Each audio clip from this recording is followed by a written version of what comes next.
Hello guys, it's 11:30 ka na. Ang ganda na. Oh, it's a fine weather today.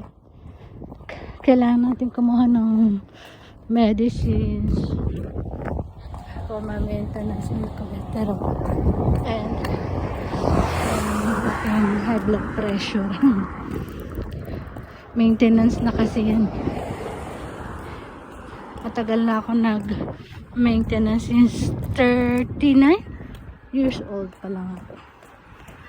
Nauna yung sa blood pressure. Yung cholesterol latest na lang.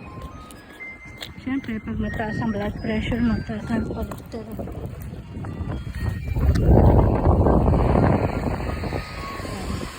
Dito yung kuhaan ng gamot. Tapos doon yung clinic. Yung naka-gym na. Naka-clinic.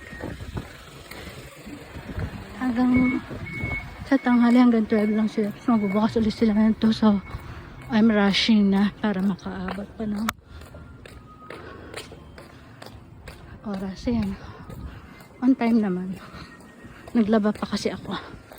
Bye muna guys kasi kaya patayin itong aking cellphone.